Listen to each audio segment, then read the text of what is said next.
Hi friends, welcome back to Too Good for Drugs. Today we're going to do lesson 7 and I'm Miss Larkin. Okay, so last time we were together, we talked about managing our mistakes, and we talked about when we make a mistake with something that we want to use positive self-talk to help us get through it. And it's most important for us to make sure that we're being kind to ourselves so that next time when we make a mistake, we can learn from it instead of just beating ourselves up for it. We want to make sure that we learn from our mistakes and talk kindly to ourselves. We also talked about managing our mistakes around prescription and over-the-counter medications. And those are the kinds of mistakes we want to make sure we avoid altogether, which is why it's so important for us to learn how to read labels and to make sure that we're always talking to our adults about the things that we're putting in our body. Today, we're going to talk about peer pressure. A peer is somebody that's your own age. So I wouldn't be your peer because I'm older than you. But maybe the kids in your class would be your peer. Your friend that lives down the street might be your peer. Your cousin might be. Anybody that's around your age is who we would consider a peer.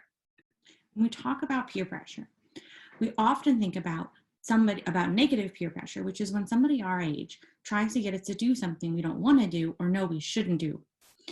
So negative peer pressure you might experience in 5th grade might be something like cheating or lying or bullying someone, maybe even trying a cigarette or another drugs or alcohol. But peer pressure can also be positive. Positive peer pressure is when we encourage our friends to try to do the right thing to help them reach their goal. We're going to take a look at some positive and negative peer pressure and see if you can tell the difference. So go ahead and take a look at your worksheet. I'm going to read you 2 scenarios, and then I want you to answer the 2 questions that come below it. Scenario number 1. The new movie opens tonight. You have to come with my family and me. Everyone is going to be talking about it tomorrow. I can't. I'm saving money to buy my little brother a new video game for his birthday. I'm counting on you to come with me. Buy your brother a cheaper gift. He'll never know the difference. I guess so. He has his heart set on this one game, and I almost have enough money to buy it. Who cares? Just come to the movie. I did work hard, and it is my money. What time should I be ready? Now for scenario number 2. There's no way I can get up so early on Saturday for cheerleading tryouts. But this is your goal. You've been working hard to get on the cheerleading squad. I know, but Friday night is Monique's sleepover party. We will be up all night. Maybe you shouldn't go to the party. There will always be other sleepovers. But I'll miss all the fun. Stay focused on your goal. You'll be proud of yourself. You're right. I will skip the sleepover and get enough rest for tryouts. So now what I'd like you to do is go ahead and answer the 2 questions on your worksheet. Which one is negative peer pressure and how do you know? And which one is positive peer pressure and how do you know? Go ahead and take 3 minutes and do that now.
So question number 1 asks us, which of our scenarios were negative peer pressure? Well, if you said Tyson and Jason, scenario number 1, you're correct. Tyson kept pressuring Jason to just not follow through with his goal when Jason's goal was to buy his brother a very special video game. And Tyson kept pressuring Jason to just not bother with it and just use that money to come to the movies with him because it was more important. And Jason finally gave in and did what Tyson wanted, and he fell for the negative peer pressure. Okay, question number 2. If you said that Donna and Sasha were the positive peer pressure scenario, you'd be correct. Sasha peer pressured Donna to stick with her goal. She used positive peer pressure to help her friend achieve her goal. She encouraged her to stick with what she really wanted. Donna really wanted to be in the cheerleading squad, and Sasha just encouraged her to keep following through even though it got a little difficult. So remember, positive peer pressure is when our friends help us reach our goals, and negative peer pressure is when our friends do things to get in the way of us reaching our goals. There are many different strategies that you can use to refuse negative peer pressure. We're going to discuss 9 different refusal strategies. A strategy is a plan of action, a way to do something. We're going to review each of the 9 refusal strategies. After each one, there's going to be a question from your worksheet that I want you to answer. Let's get started. Our first refusal strategy is steer clear. When we steer clear of something, we avoid a situation altogether. So if you're out at recess and you know there's some kids over there that seem to always get in trouble at every recess, are you going to go over there? No way. You're going to steer clear of that situation and you're just not even going to go over. What I want you to do on your worksheet is to answer the question, describe steer clear in your own words. Go ahead, take 1 minute and do that now.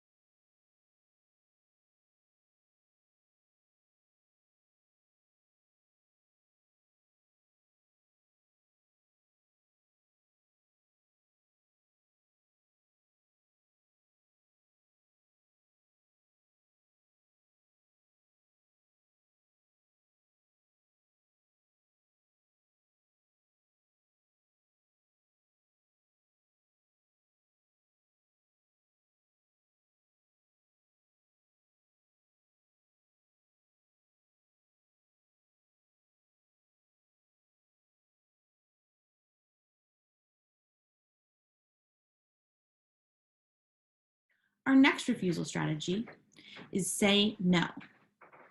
When we say no, we want to say in an assertive voice, remember that's confident and firm, but not mean, just confident and firm, no.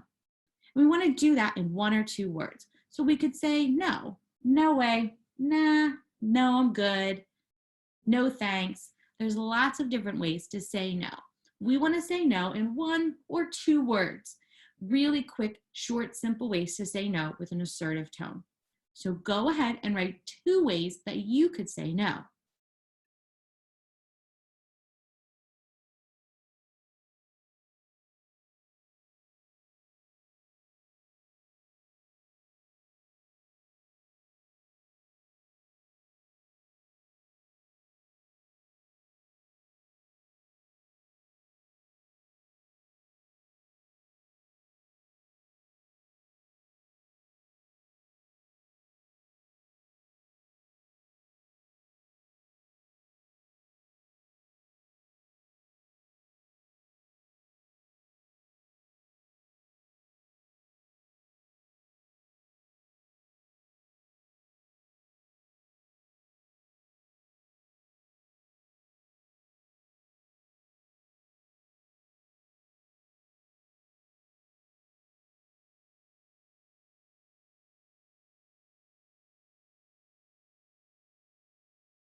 Next up is walk away. So on this one, what you do is you think of a safe place to go and you go there. If you're in the hallway at school and a kid comes over and goes, oh my gosh, let's pull this down from the wall and then like run away. It would be amazing. Oh my gosh, it's so funny. What you would do is think of a safe place to go that isn't the hallway. Maybe you could go to a classroom, or the principal's office or the guidance counselor. Think of a safe place at your school that you could go. Make sure to think about that place and what happens when you get there.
What'd you come up with? A lot of you probably said something like the classroom or the office or the lunchroom, which is a great place because there's usually lots of people there. And that's where we want to go. We want to go someplace that there's people around that could help us get out of that situation. Some of you might have said the bathroom, and that's okay, but we want to think that one all the way through. If we're feeling pressure to do something that we know isn't a good idea, and let's say I'm a girl and there's another girl pressuring me and I go into the bathroom, does that really help me get out of that situation? Because she could just come there with me and there's nobody there to help me. Now, if it was a boy and he was pressuring me to do something, I could maybe go to the bathroom. He probably isn't going to come in after me. We want to try to stick with places that if when we get there, there's an adult or a bunch of other kids that could help me feel safe and help me get out of that situation. So just keep that in mind. Next up is ignore. This is where we just pretend we didn't hear what they said. We just ignore that they're talking about it. So if someone starts asking me to do something that I don't feel good about doing and know that it's not a good idea, I might just pretend I didn't hear it. If they're really pressuring me, I might just pretend that they're not even there at all. So what I want you to do is write down for me what it means to ignore.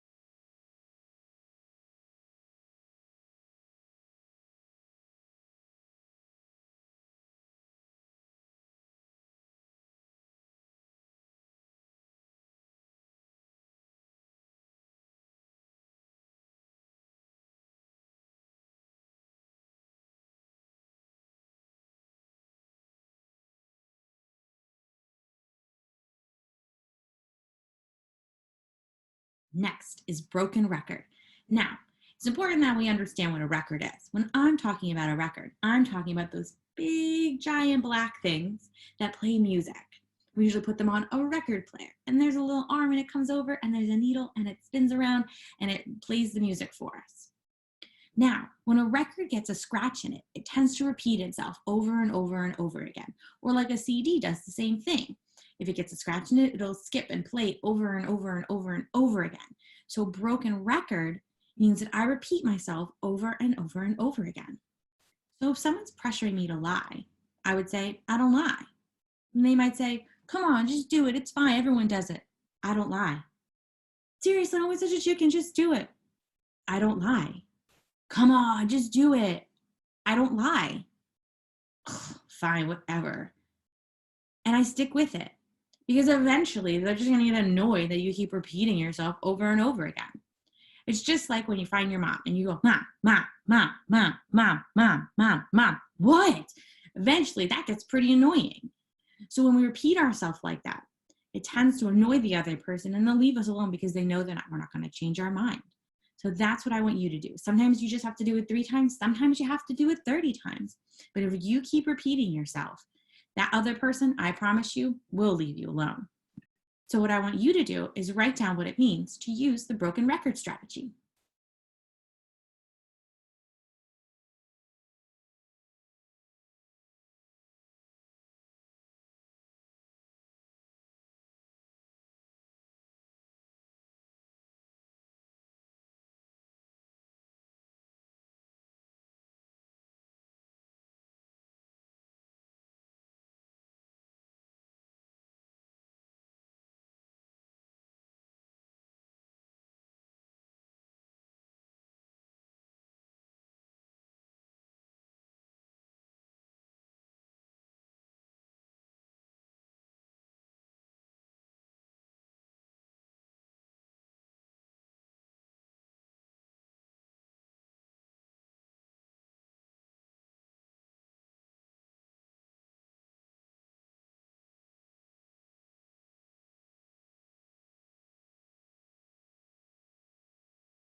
Next up is make an excuse.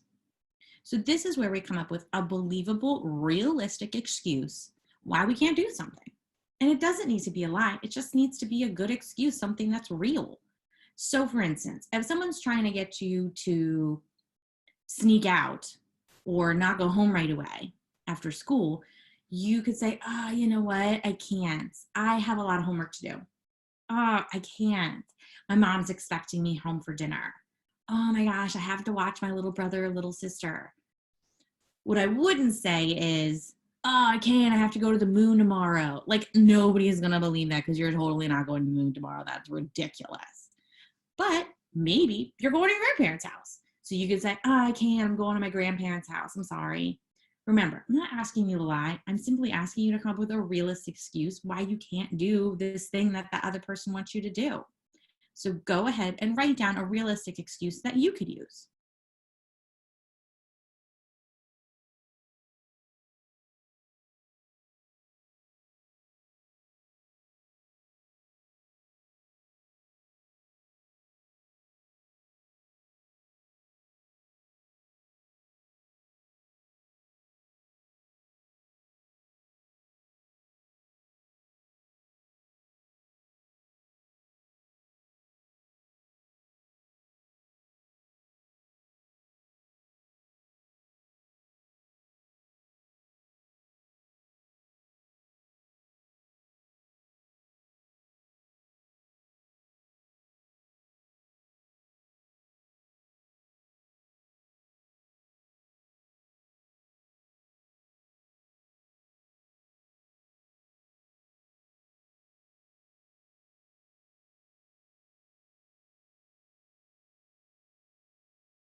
Next up is reverse the pressure. Now, reverse the pressure is one of the trickiest ones because it can easily get a little bit too mean.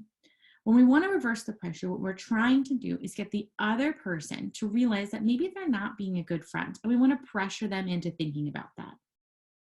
So if someone's trying to get me to do something that I don't want to do, I would say, if you were my friend, you wouldn't be pressuring me right now. If you were my friend, you wouldn't be asking me to do something that could hurt me. If you were my friend, you wouldn't be asking me to do something that would get me in trouble. And we want to make sure that we're really mindful about the way that we're saying it. We want to say it in an assertive tone, but not an aggressive tone. There's a difference between, if you were my friend, you wouldn't be pressuring me right now, and if you were my friend, you wouldn't be pressuring me right now. See the difference? We want to make sure that we're being assertive, not aggressive. Because remember, I don't want you to be mean to people, but I do want you to stand up for yourself. Go ahead and write down how you would reverse the pressure for someone.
Next is state the facts. So with state the facts, what we're going to do is we're going to state the consequences of what could happen if we did what this person's asking us to do. So if someone says, oh, come on, I dare you to jump that fence that says no trespassing on it. Well, how you would state the facts would be to say, that sign says no trespassing. If I do that, I could get in big trouble. So we want to make sure that we're stating the consequences of what could happen if we did what the other person is pressuring us to do. So I want you to write down how you would state the facts if someone was pressuring you to cheat on a test.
And finally, my favorite refusal strategy, a better idea. So if someone's pressuring you to do something, you can suggest a better idea. This one's great, especially for friends, because it helps us do other things together instead of things that are maybe not so safe or maybe unhealthy for us. So if someone's pressuring you to do something, you can come up with a better idea.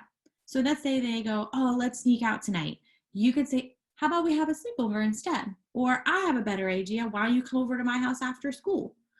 Or you could suggest going to see a midnight movie. There's lots of better ideas than falling for negative peer pressure. So what I want you to do is come up with a healthy, safe alternative that you could suggest if you needed to come up with a better idea.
Let's review. First up is steer clear. So steer clear is when we know a situation is going to be no good and we just don't go to that situation. We just avoid it altogether. Next up is say no. That's how we say no in 1, 2, maybe 3 words. No, nah, no thanks, I'm good, something like that. Third is walk away. We think of a safe place and we go there. 4 is ignore. So if someone's pressuring me, I just pretend I don't hear them. Number 5, broken record. That's where we repeat ourselves over and over again until the other person gets so annoyed they just leave. Sometimes I need to do it 3 times, sometimes I need to do it 30 times. But I promise, if you keep up with it and you just keep repeating yourself the same thing over and over again, that other person's going to get annoyed and they're going to leave you alone. 6, make an excuse. We're going to come up with a realistic reason why we can't do something. Oh, I can't. My mom's expecting me home. I'm going to my grandmother's tonight. I have a lot of homework to do. You don't need to lie. You just need to come up with a realistic excuse for why you can't do that thing. And we always have a good excuse for not doing unsafe things. One of my favorites says, oh, my parents would be so mad at me. Next is reverse the pressure. And remember, this is the trickiest one because it's very easy to turn it mean. And we don't want to be mean. We want to be kind, but we want to be assertive. So reverse the pressure. pressures the other person to start thinking about whether or not they're really being a good friend. So we might say something like, if you were my friend, you wouldn't be pressuring me to do something that's unsafe. Number 8 is state the facts. And this is where I state the consequences of what might happen if I did this thing the other person's trying to get me to do. So if they're trying to get me to cheat on a test, I could say something like, if we get caught cheating, we're both going to be in big trouble. Cheating is wrong and we could get in trouble with the principal. If the teacher finds out that we were both cheating, we could both fail. There's lots of consequences that come along with cheating, and I just need to name a couple. And finally, my hands down favorite is a better idea. This is the one where we come up with a better idea, a healthy, safe alternative to do instead. Maybe it's come over to my house and play, or let's go to the movies, or let's go to the park and play basketball instead. Let's have a healthy snack. There's lots of better ideas out there, and I just need to come up with one. So we've learned 9 different ways to refuse negative peer pressure. And you won't like them all, and that's okay. I want you to pick the ones that work best for you, because some for you are going to work better than others. And for other people, it'll be different. You won't necessarily like all 9. And again, that's totally okay. But think about which ones work best for you. I'll see you back here next time, friends, for lesson 8. Bye.